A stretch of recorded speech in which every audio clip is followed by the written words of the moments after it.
My self Rahul Gunawat. और आज हम बात करने वाले हैं मोमेंट ऑफ जीआईटी के बारे में। आज हमारा जो टॉपिक है वो डाइजेस्टिव सिस्टम के बारे में बात करेंगे अपन। फिजियोलॉजी का टॉपिक है जनरली, उसके अंदर मोमेंट ऑफ जीआईटी के बारे में बात करेंगे जनरली।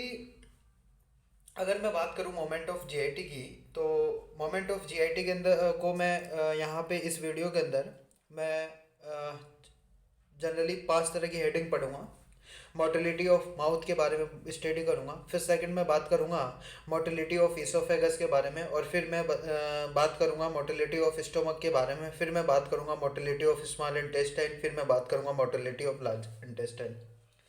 मतलब कोई भी किसी भी तरह का जो फूड मटेरियल्स होता है वो हमारे माउथ से इसोफेगस के अंदर जाएगा, इसोफेगस से स्टोमक के अंदर जाएगा, स्टोमक से फिर स्मॉल इंटेस्टाइन, और स्मॉल इंटेस्टाइन से लार्ज इंटेस्टाइन के अंदर जाएगा। तो ये सारी की सारी जो मोटिलिटी होती है इन सभी की, उनके बारे में डिस्कस करूंगा मैं। सबसे पहले मैं बात करता हूँ मोटिलिटी इन माउथ के बारे में। जनरली मोटिलिटी ऑफ माउथ की अगर मैं बात करूँ तो मोटिलिटी ऑफ माउथ को दो तरह से के टाइप में डिवाइड किया गया है, एक च्यूइंग और एक स्वेलिंग। च्यूइंग को अपन मेस्टिकेशन भी बोल सकते हैं, करेक्ट। तो मोटिलिटी ऑफ माउथ है वो दो तरह से है, एक च्यूइंग और या मस्टिकेशन बोले या स्वेलिंग बोले। सबसे पहले मैं बात करूँगा च्यूइंग के बारे में। तो जो च्यूइंग है ये एक रिफ्लेक्स नेचर का होता है, और जानते हैं अब इसके सिग्निफिकेंस है, वो सिग्निफिकेंस क्या क्या है। तो जनरली जो इसके सिग्निफिकेंस है, सबसे फर्स्ट सिग्निफिकेंस है च्यूइंग का, वो है कि ये कोई भी किसी भी तरह के जो फूड पार्टिकल्स होते हैं उनको छोटे छोटे टुकड़ों में पीस में तोड़ देते हैं, जिसकी वजह से इजी होता है स्वेलिंग के लिए, इजी फॉर स्वेलिंग। सेकंड है एंजाइम एक्सपोजर। एंजाइम एक्सपोजर की अगर बात करूं तो इसका मतलब ये हुआ कि स्लाइवा में जो एंजाइम होते हैं उसको फूड एक्सपोज होता है, जिसकी वजह से जो माउथ में आपका जो डाइजेशन है वो स्टार्ट हो जाता है।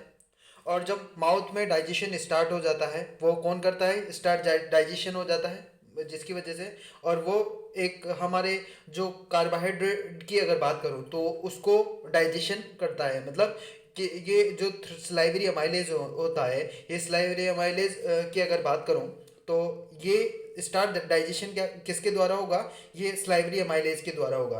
अब जो स्लाइवरी अमाइलेज है ये क्या है कि डाइजेशन ऑफ कार्बोहाइड्रेट स्टार्ट कर देता है ये। उसके बाद में थर्ड है कि cellulose containing food help in digestion. मतलब ऐसे कोई भी किसी भी तरह के जो ऐसे फूड मटेरियल जो सेलुलोज जिनके अंदर होता है वो क्या करते हैं कि डाइजेशन में हमारे मदद करते हैं। जैसे कोई भी किसी भी तरह का वेजिटेबल की अगर बात करूँ तो वेजिटेबल्स के अंदर क्या है, सेलुलोज की जो मात्रा है जो फूड के अंदर वो ज़्यादा है, इसलिए वो उसकी उसकी वजह से वो हमारे डाइजेशन में हेल्प करता है। तो च्यूइंग के अंदर ये सारी चीज़ें अपन ने पढ़ी। उसके बाद में नेक्स्ट मैं बात करूँगा कोई भी किसी भी तरह के स्वेलिंग के बारे में बात करूँगा। सेकंड पॉइंट है, तो स्वेलिंग के अंदर क्या है, स्वेलिंग का मतलब क्या है, एग्जैक्टली स्वेलिंग का मतलब ये है कि कोई भी किसी भी तरह का जो फूड होता है वो ट्रांसपोर्ट करवा देता है, ये हमारी जो माउथ से जो स्टोमक के अंदर जो ट्रांसपोर्ट होता है फूड, तो उसको बोला जाता है स्वेलिंग, करेक्ट। अब जो स्वेलिंग के 3 तरह के स्टेप है, या स्टेप बोलूँ या कोई भी किसी भी तरह की फेज भी बोल सकता हूँ। तो 3 तरह के फेज है जनरली इसके। कौन कौन से फेज है, सबसे फर्स्ट फेज है buccal phase. Buccal phase, second है फेरेंजियल फेज, थर्ड है इसोफेजियल फेज। बक्कल फेज के अंदर फूड पार्टिकल्स है वो माउथ से इसोफेगस के अंदर जाता है। इसोफेजियल फेज के अंदर इसोफेगस से इसोफेगस के अंदर जाता है, फेरिंग से इसोफेगस के अंदर जाता है, और इसोफेजियल फेज के अंदर जो इसोफेगस है उससे स्टोमक के अंदर फूड पार्टिकल जाता है। मतलब कहाँ से स्टार्ट हो रहा है, माउथ से स्टार्ट हो रहा है, और कहाँ एंड हो रहा है, स्टोमक तक एंड हो रहा है। तो स्वेलिंग भी के अंदर भी ये पढ़ते हैं कि फूड पार्टिकल से ट्रांसपोर्ट होना स्टार्ट हुआ उसका, और कहाँ से हमारे ये माउथ है यहाँ से ट्रांसपोर्ट हुआ, या इस जगह से।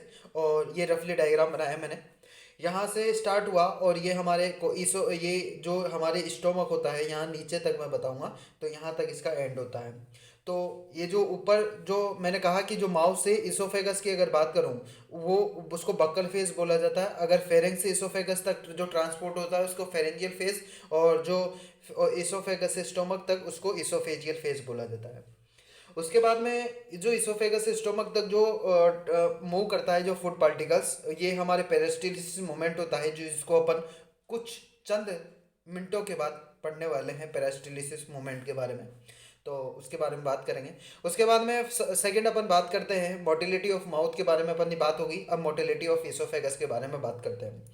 तो इसको मैं समझा देता हूँ, एक डायग्राम बनाया मैंने रफली। तो आप लोगों के लिए मैंने एक रफली डायग्राम बनाया है। ये रफली डायग्राम क्या है कि ये हमारी ओरल कैविटी यहाँ से स्टार्ट हो रही है और ये नेसल कैविटी इधर से स्टार्ट हो रही है कुछ इस तरह से। और ये हमारा स्टोमक है जनरली, और ये स्टोमक है।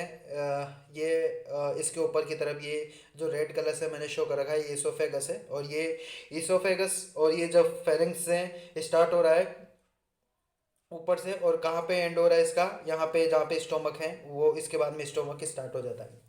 तो इस इस इसोफेगस के अंदर कोई भी किसी भी तरह का फूड पार्टिकल्स पड़ा है, और ये जो फूड पार्टिकल्स है ये यहाँ हमारे कॉन्ट्रैक्ट और रिलैक्सेशन दोनों करेगी। ये जो मसल्स प्रेजेंट होती है इसके अंदर, इसोफेगस के अंदर। तो ये जो इसोफेजियल की अगर मैं बात करूं, तो जब मोटिलिटी होती है इसके अंदर, तो इसके अंदर जो मसल्स होती है वो यहाँ पे कॉन्ट्रैक्ट कर रही है, यहाँ पे रिलैक्स हो रही है। Contract relax, contract relax, contract relax हो जाता है, जिसकी वजह से जो फूड पार्टिकल्स है वो नीचे की तरफ ट्रांसपोर्ट होता है। करेक्ट। तो मैंने यहाँ पे क्या पढ़ा कि कहने का मतलब ये है कि मोटिलिटी ऑफ इसोफेगस है वो किसकी वजह से हो जाती है, वो हमारे इसोफेजियल जो पेरिस्टलिसिस मोमेंट होता है, मतलब कॉन्ट्रैक्ट रिलैक्स, जिसकी वजह से हो जाता है। तो यहाँ पे मैंने मेंशन कर दिया है कि oesophageal peristalsis sweep down the oesophagus, है ना।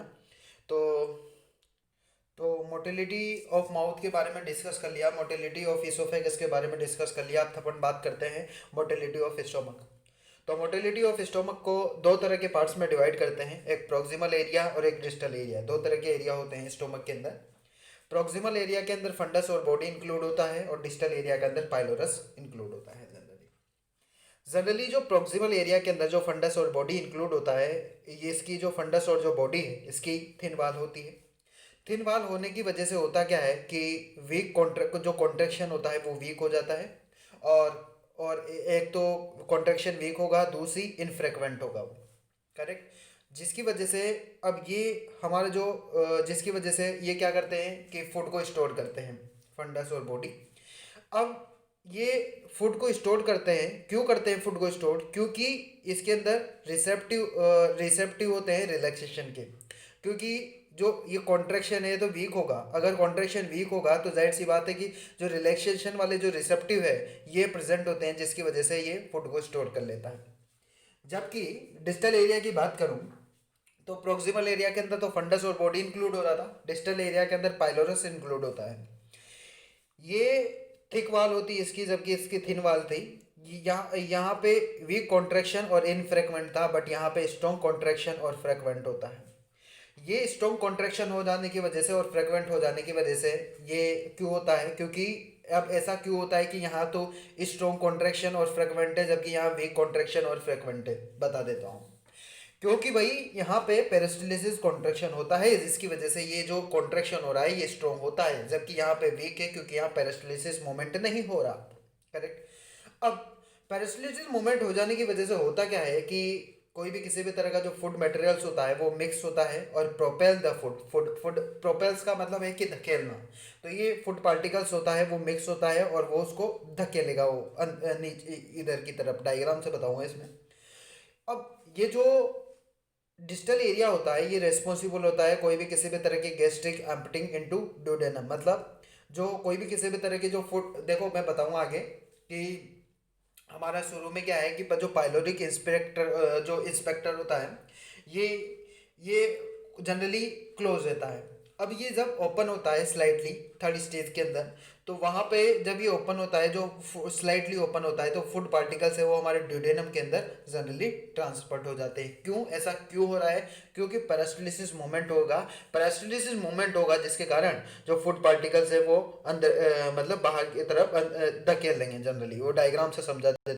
इस डायग्राम को समझिएगा, तीन तरह के डायग्राम बनाए मैंने। इस डायग्राम के अंदर ये हमारा स्टोमक का डायग्राम है जनरली।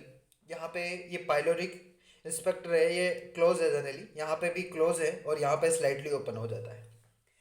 अब यहाँ पे ये वाला जो एरिया बना रखा है मैंने, ये ब्लैक से यूं एरो से, ये एक कॉन्स्ट्रक्टेड एरिया है।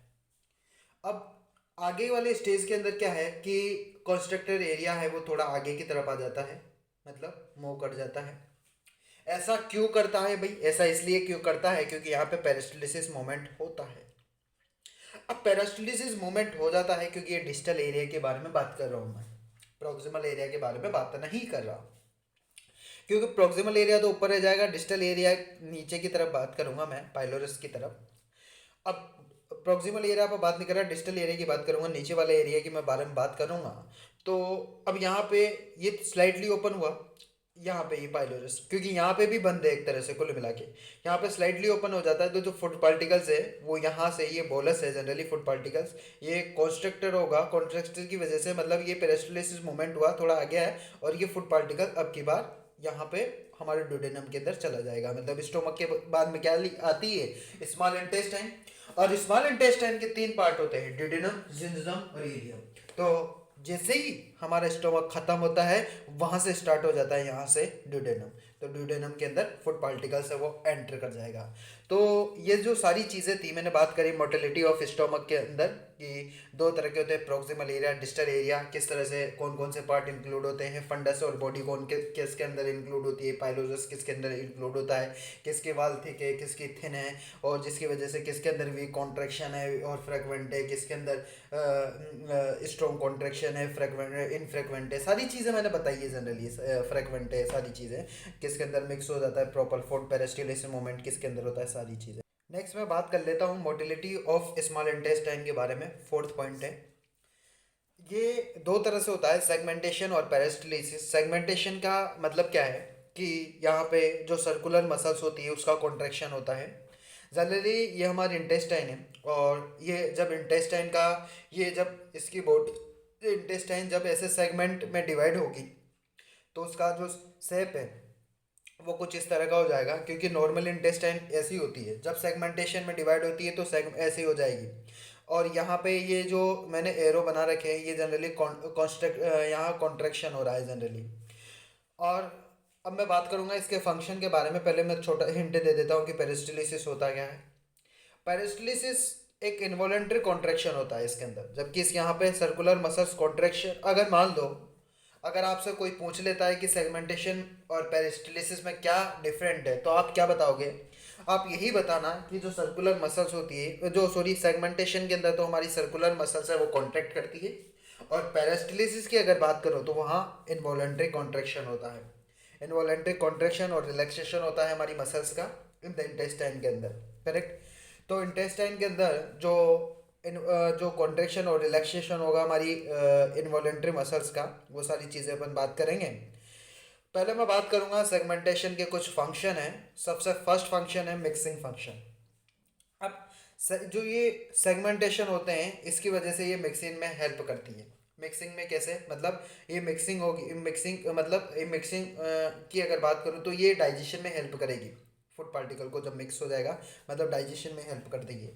सेकंड है ये मैक्सिमाइज एक्सपोजर ऑफ फूड करती है, मतलब जिसकी वजह से मैक्सिमाई फूड को एक्सपोज करती है, मतलब जिसकी वजह से ये टू किसके अंदर, मेम्ब्रेन इंटेस्टाइन के अंदर, जब मेम्ब्रेन इंटेस्टाइन के अंदर करता है जिसकी वजह से वो किसके, वो हमारे एब्जॉर्शन और जो डाइजेशन है जी, एक्सपोजर की वजह से हमारे जो एब्जॉर्शन और जो डाइजेशन है उसमें वो मदद करता है। थर्ड अगर बात करूँ तो थर्ड है प्रोपल्शन ऑफ कंटेंट, और प्रोपल्शन ऑफ कंटेंट है इनटू लार्ज इंटेस्टाइन के अंदर भी ये मदद करता है। प्रोपल्शन वही धकेलता है ये। तो सेगमेंटेशन हो जाने की वजह से हमारी इंटेस्टाइन के अंदर, स्मॉल इंटेस्टाइन के अंदर जो कोई भी किसी भी तरह का जो फूड पार्टिकल्स है वो लार्ज इंटेस्टाइन के अंदर जो ट्रांसपोर्ट होगा, जो धकेलने का जो काम करेगा वो भी यही करेगा। नेक्स्ट है कि जो सेगमेंटेशन जो मोमेंट होता है जिसकी वजह से ये रेस्पॉन्सिबल होता है मिक्सिंग और कटिंग में, करेक्ट। तो आपको ये पॉइंट याद रखना है कि सेगमेंटेशन मोमेंट होता है जिसकी वजह से वो दो चीज़ों में हेल्प करता है, एक तो मिक्सिंग के अंदर मदद करता है और एक कटिंग की अगर बात करूँ तो कटिंग के अंदर भी हेल्प करता है। अब कैसे करता है मैं डायग्राम से समझा देता हूँ, ध्यान से देखिएगा, इस डायग्राम को देखिएगा। इसके अंदर ये हमारी सेगमेंटेशन स्मॉल इंटेस्टाइन है वो सेगमेंट में डिवाइड हो रही है, सर्कुलर मसल्स का मोमेंट हो रहा है यहाँ पे। तो ये मान लो इसके अंदर ये जो फूड पार्टिकल्स है, एक दो तरह के फूड पार्टिकल्स है जनरली, एक ब्लू कलर से शो कर रखा है मैंने, एक ग्रीन कलर से शो कर रखा है। तो यहाँ क्या हो रहा है, कॉन्स्ट्रक्शन, यहाँ कॉन्ट्रैक्शन हो रहा है और यहाँ पे भी एक कॉन्ट्रैक्शन हो रहा है। तो इनके बीच का जो यहाँ पे ये जो टाइम पीरियड है, ये 1.5 सेंटीमीटर होता है, जो एरिया होता है यहाँ से लेके यहाँ पे। होता क्या है, सेगमेंटेशन हो जाने की वजह से दो चीज़ें होती है, एक तो मिक्सिंग में और एक कटिंग में रिस्पॉन्सिबल होता है। अब हुआ क्या कि जो सेगमेंटेशन हुआ, अब इसके अंदर क्या है, पेरिस्टलिसिस मोमेंट होता है। तो पेरिस्टलिसिस मोमेंट हो जाने की वजह से क्या है कि ये जो है ना, ये अब की बार यहाँ पहले क्या था, यहाँ पे ये एरिया क्या था, ये एरिया की अगर मैं बात करूँ तो ये एरिया क्या है, रिलैक्स हो रहा है यहाँ पे, ये यहाँ पे कॉन्ट्रैक्ट कर रहा है, ये रिलैक्स है, ये कॉन्ट्रैक्ट, ये रिलैक्स, सॉरी, ये रिलैक्स है, ये कॉन्ट्रैक्ट कर रहा है, ये रिलैक्स है, ये कॉन्ट्रैक्ट कर रहा है। बट नीचे जैसे पेरिस्टलिसिस मूवमेंट होता है तो अपोजिट हो जाता है। मतलब जो एरिया यहाँ पे रिलैक्स हो रहा था वो अब ये एरिया यहाँ पे क्या हो रहा है, कॉन्ट्रैक्ट कर रहा है। जो एरिया यहाँ पे रिलैक्स कर रहा है, जो एरिया यहाँ कॉन्ट्रैक्ट कर रहा है वो यहाँ रिलैक्स हो रहा है, मतलब अपोजिट हो रहा है। मतलब अगर जो एरिया इसके अंदर ऊपर वाले के अंदर रिलैक्स करेगा तो वो एरिया नीचे वाले के अंदर कॉन्ट्रैक्ट करेगा, करेक्ट। और ऊपर वाले के अंदर जो कॉन्ट्रैक्ट करेगा नीचे वाले के अंदर वो रिलैक्स करेगा, मतलब अपोजिट करता है। जिसकी वजह से हुआ क्या कि ये जो फुड पार्टिकल्स है, जो ब्लू और रेड, ये आपस में एक दूसरे पे क्या है, ये ऐसे ये लगाते हैं, मोमेंट करते रहते हैं ऐसे। जिसकी वजह से जो फुड पार्टिकल्स है ब्लू और जो रेड, जो ब्लू और ग्रीन कलर वाला जो फुड पार्टिकल्स ये आपस में मिक्स हो जाता है, ये मोमेंट हुआ जिसकी वजह से ये मैंने यहाँ पे शो किया। तो यहाँ पे, और जब ये यहाँ पे ये क्या करता है कि फुड पार्टिकल्स है ये मोमेंट कर रहे हैं। तो यहाँ पे मैंने मेंशन भी कर दिया कि फुड पार्टिकल मोमेंट कर रहे हैं। तो ये फुड पार्टिकल मोमेंट कर रहा है जिसकी वजह से ब्लू वाला फुड पार्टिकल्स और येलो ग्रीन वाला फुड पार्टिकल्स आपस में मिक्स हो जाता है। मतलब मैं ये बोलूँ सिंपल शब्दों में कि यहाँ पे नो नेट फॉरवर्ड मोमेंट, मतलब कोई फॉरवर्ड मोमेंट नहीं हो रहा, ओनली फुड पार्टिकल से उसका मिक्सिंग हो रही है। क्योंकि मैंने यहाँ पे पढ़ा था, क्योंकि जो सेगमेंटेशन है ये ओनली, कहने का मतलब ये हुआ कि किस में मदद करता है, ये हमारे एक मिक्सिंग और कटिंग में हेल्प करता है, करेक्ट। और पेरिस्टलिसिस मोमेंट हो जाने की वजह से फुड पार्टिकल ही मोमेंट कर रहा है, कोई नेट फॉरवर्ड मोमेंट नहीं हो रहा, ओनली फुड पार्टिकल मोमेंट कर रहा है। तो ये सारी चीज़ें अपन ने देखी, मोटिलिटी ऑफ स्मॉल। अब उसके बाद में नेक्स्ट मैं बात करूंगा पेरिस्टलिसिस मोमेंट के बारे में। ये इंपॉर्टेंट है, जनरली पूछा जाता है। सेम वही है जो मैंने पहले पढ़ा कि पेरिस्टलिसिस की अगर बात करो तो ये रेस्पॉन्सिबल होता है फॉरवर्ड मोमेंट के लिए। मतलब फुड है उसको पुश करेगा आगे की तरफ, आगे की तरफ, फॉरवर्ड डायरेक्शन में अगर बात करूं तो पुश करता है, उसको धकेलता है, जनरली आगे की तरफ धकेलेगा। तो बस इसका इतना सा काम है पेरिस्टलिसिस मोमेंट होने के। मान लो ये फुड पार्टिकल है, मतलब बोलस है यहाँ पे। अब ये कॉन्ट्रैक्ट किया, तो कॉन्ट्रैक्ट हो जाने की वजह से हुआ क्या, ये दोनों दोनों डायग्राम में सेम डायग्राम है। बस हुआ क्या कि ये कॉन्ट्रैक्ट करता है, कॉन्ट्रैक्ट करने की वजह से यहाँ पे जो फुड पार्टिकल ये बोलस है, अब की बार ट्रांसपोर्ट होके यहाँ पे ऐसे चला गया। मतलब पहले इनिशियल यहाँ पे था, अब ये जैसे कॉन्ट्रैक्ट किया इसने तो फुड पार्टिकल आगे की तरफ डायरेक्शन में मूव किया। ये रिसीविंग सेगमेंट है जनरली, जो रिसीव करता है फुड पार्टिकल को। तो पेरिस्टलिसिस, अगर आपसे कोई बोल देता है कि पेरिस्टलिसिस मोमेंट होता क्या है, तो आपको क्या जवाब देना है पेरिस्टलिसिस के अंदर। कि पेरिस्टलिसिस की अगर बात करो तो ये हमारे फॉरवर्ड मोमेंट की अगर बात करो तो उसके अंदर रेस्पॉन्सिबल होता है। मतलब फुड को पुश करता है एक आगे की तरफ डायरेक्शन में, एक फॉरवर्ड डायरेक्शन में आगे की तरफ धकेलने का काम करता है। अब उसके बाद में नेक्स्ट मैं बात करता हूँ last and final, motility of large intestine और कॉलोन के बारे में। अगर मोटिलिटी ऑफ लार्ज इंटेस्टाइन और कॉलोन की अगर बात करो तो ये तीन तरह में डिवाइड होता है, एक सेगमेंटेशन, एक मास मोमेंट और एक डिफिकेशन। तीन तरह की चीज़ें पढ़ते हैं इसके अंदर। सबसे पहले अगर मास मोमेंट, अगर सेगमेंटेशन की बात करूँ तो ये सेगमेंटेशन की वजह से मिक्सिंग होती है, अपन ने पढ़ा मिक्सिंग। और जो दूसरी चीज़ क्या पढ़ी थी कि मिक्सिंग हो जाती है एक तो, और दूसरी कटिंग हो जाती है, करेक्ट। सेकंड मास मोमेंट, मास मोमेंट की वजह से प्रोपेल ऑफ कंटेंट, मतलब धकेलेगा ही। और थर्ड पॉइंट पढ़ते हैं डिफिकेशन, क्योंकि ये भी चीज़ें पढ़ी थी वहाँ पे मैंने। और डिफिकेशन की अगर बात करूँ तो डिफिकेशन के अंदर ये involuntary and voluntary reflex involve होता है। अब देखो डिफिकेशन के अंदर मैंने क्या कहा कि वॉलेंट्री और इनवॉलेंट्री दोनों मोमेंट इन्वॉल्व होंगे, जिसकी वजह से क्या है कि इवोकुलेशन होता है colonic content of anal canal. तो आशा करता हूँ कि ये वीडियो आपको पसंद आया होगा। अगर ऐसा हुआ है तो please like share and subscribe my medicos studio YouTube channels. और इसको जो नोट्स है मैं अपने टेलीग्राम चैनल पे अपलोड कर दूंगा, वहाँ से आप देख सकते हो। और थैंक यू।